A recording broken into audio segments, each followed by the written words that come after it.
asalaamaaleykum daleen ak jàmm ëttu yéenekaay yi ñu xëyandool tey jilee dañoo sargal bu baax a baax Lamine Diack jiite woon I2AF waxtaane ñu it ndaje bi amoon ci diggante gouvernement beeg transporteurs yi doon grève dañu koy door ak ëttu yéenekaay bu groupe Sud Communication du Sud Quotidien mu bind ci xëtam mu njëkk génnub àdduna Lamine Diack amoon juróom-ñett fukki at ak juróom-ñett mu wuy ji suñu borom ci guddik alxamis jàpp ajuma ñu sargal ko bu baax a baax ci ëttu yéenekaay bi ëttu yéenekaay bu groupe Sud Communication di xamle ne Sénégal ak ñëpp ñi nga xam ne dañuy yëngu ci wàllu tàggat yaram daal nakar la ñuy yeewoo démb ci ajuma ji li ko waral mooy kii fi doon président bu I2AF mu wuy ji suñu borom ci këram gi ne ci Mermoz moom mi nga xam ne député maire la woon tekki di woon ministre bu ñu dénk wàllu wér-gu-yaram jébbal nañu ko suñu borom te ñu bëri ñoo fa teewoon ngir gunge ko bokk na ci njabootam ay jege ñaalem ay xaritam ak ñi nga xam ne it ci giirub dundam ñoo doon ànd ñoom ñëpp daal sargal nañu ko yëkkati ay kàddu seede yoo xam ne yu am solo la ci ki nga xam ne ku fës la ci wàllu sport ci wàllu politique ak ci wàllu askan wi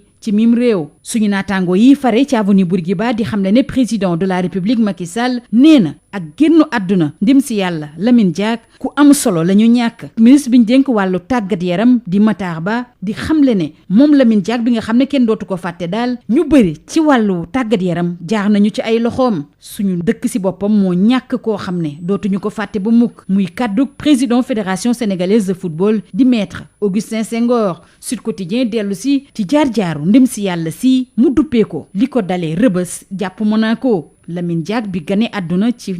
1933 génnu àdduna ci atum 2021 nag waa l'Observateur di ñu xamal ne daal kenn dootu ko fàtte rawatina ci wàllu athlétisme suñu naataango yi ñuy fàttali ne Lamine Diack mi ngi dellu si woon suñu réew ci weeru mai bi ñu génn ginnaaw gi nga xam ne daal dañu ko tuumaloon jëmale ci mbirub xaalis yu jaarul ci yoon ci wàllu corruption jëmale ci coow li amoon ci dopage athlète yu faree ci Russie Abdoulaye Matar Diop nekkoon ministre bu ñu dénk wàllu tàggat yaram teg ci nag di grand serigne bu Ndakaaru dellu si na ci yi nga xam ne bokk na ci jaar-jaaru Lamine Diack te ñàkkul na ñu bëri ci Sénégal ump na leen moo tax daal ba ñi nga xam ne dañuy yëngu ci wàllu athlète ñu am gëdd bu baax a baax leneen loo xam ne it Abdoulaye Matar Diop waxtaane na kook suñu naataangoo yi bokk na coppite gu am solo bi nga xam ne Lamine Diack amaloon na ko ci atum 1979 Mamadou Koumé tellu si ci lan moo doon mébét yu mujj bu ndem si yàlla si joxit kàddu Alain Claude Montero bokk ci CNOS ñu des ba tey ci génnub àdduna Lamine Diack ak waa Record ñu dellu si ci jaar-jaaru ki nga xam ne daal kenn dootu ko fàtte Record di ñu xamal ni jaar-jaaram bile daal war nañu fexe ba ndaw yi xam ko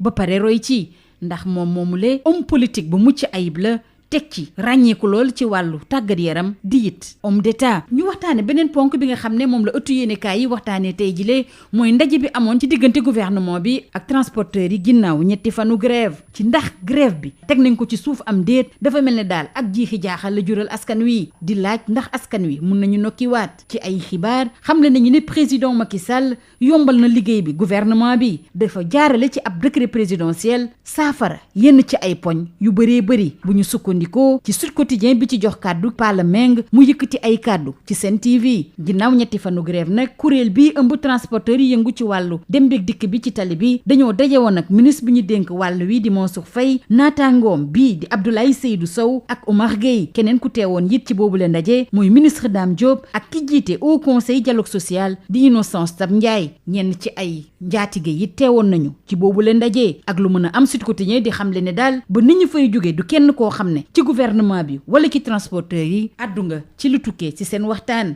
ñu des si mbir moomule ak l'Observateur ni daal yile négociation ñu door démb ci àjjuma ji daal ba ci xaaju guddi gi daal kenn xamuloon nu muy mujjee ñu waxtaane leneen loo xam ne it soxal na réew mi mooy jëm ci wàllu Covid bi rawatina nag variant bu yees bi di Omicron Sénégal pare nag ngir dëkku boobule variant bu ñu sukkandikoo ci ministre bi ñu dénk wàllu wér-gu-yaram di Abdoulaye Diouf Sarr démb ci assemblée nationale ginnaaw gi mu fa demee ngir ñi nattal ko koppar bi nga xam ne moom la nar a liggéeyee ci atum 2022 moo dalal xel yi noonu lee Sud Quotidien di ñu xamal ne Abdoulaye Diouf Sarr ne dàquñu sax benn yoon ñi nga xam ne jotoon nañu ñokku ñaari yoon demaat jël seen ñetteeli dose dalal na xel yi bu baax a baax ne pare nañu ngir bés bu variant bi duggee suñu réew daal ñu mun ko dëkku bu baax a baax daan ko buñ jógee ci Sud Quotidien ñu jàll ci l'Observateur muy waxtaanee wàllu poste jox ci kàddu ki nga xam ne mooy directeur général groupe SN La Poste di Abdoulaye Bibi Baldé mu dellu si nag ci dëgg-dëgg lan moo xew foofule bi ñu luubalee 1 milliard yu teg juróomi téeméeri million ci kopparu CFA. Abdoulaye Bibi Baldé ne moom daal li ko jaaxal nag mooy nit ñi daal dañoo warul mën a ñëw di def ay càmbar di jël ay décision ci place directeur général bi mu doon. Suñu naataango yi di ñu xamal ne ñetti postier yi nga xam ne dañ leen tegoon loxo nag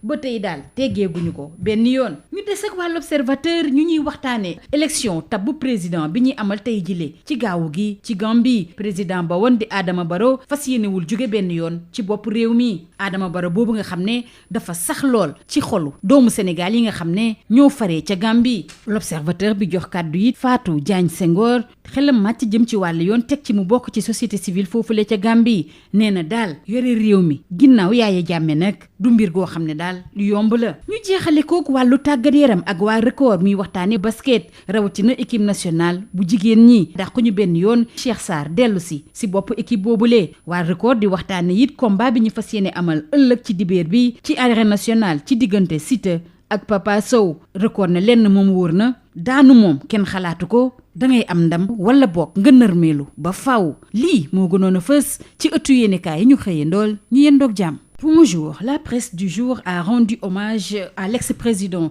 de l'I2AF, Lamine Diack. Elle a également abordé la question de la levée du mot d'ordre des transporteurs grévistes. Démarrons par le quotidien du groupe Sud Communication. Sud Quotidien, décès de Lamine Diack à 88 ans dans la nuit du jeudi au vendredi. Adieu, président. Le quotidien du groupe Sud Communication indique que le Sénégal et le monde sportif en général s'est réveillé avec la mauvaise nouvelle du décès de Lamine Diack. L'ex-président de l'I2AF a été rappelé à Dieu à son domicile à Mermoz. L'ancien député et ministre des Sports qui a été inhumé le même jour a été accompagné à sa dernière demeure par une foule compacte. Famille, amis, proches et compagnons se sont réunis à la levée de corps pour témoigner et rendre hommage à une icône de la vie sportive, politique et sociale. C'était tout simplement le dernier tour de piste d'une icône du sport sénégalais, renseigne le confrère de l'Avenue Bourguiba. Pour le président Macky Sall, le Sénégal perd un de ses plus illustres fils, alors que pour le ministre des Sports Matar Ba, le défunt était un homme multidimensionnel qui a façonné beaucoup de sportifs sénégalais. Notre pays a perdu une grande figure, regrette le président de la Fédération sénégalaise de football, Maître Augustin Senghor. Sud Quotidien retrace l'itinéraire d'un grand dirigeant sportif et l'intitule De Rebeuss à Monaco, la si longue marche de Lamine Diack. Lamine Diack 1933-2021, le sprint final, informe l'Observateur, qui souligne le dernier tour de piste d'un monument de l'athlétisme. Le défunt, rappelle le confrère, est revenu au Sénégal en mai dernier, après sa condamnation dans l'affaire de corruption et de blanchiment d'argent liée au scandale de dopage en Russie. Au chapitre des témoignages, l'ancien ministre des Sports et grand serigne de Dakar, Abdoulaye Matar Diop, raconte les actes forts posés par son mentor que les Sénégalais ignorent peut-être, comme la professionnalisation de l'athlétisme. Abdoulaye Matar Diop dépoussière également sa réforme de 1979. L'Observateur revient également sur les témoignages de Mamadou Koumé, qui revient sur les derniers vœux du défunt, et également sur les témoignages de Alain-Claude Montero, membre du CNOS. Restons avec cette disparition de Lamine Diack avec Record, qui titre sur un homme multidimensionnel. Lamine Diack fut un sportif, un dirigeant, un homme politique et d'État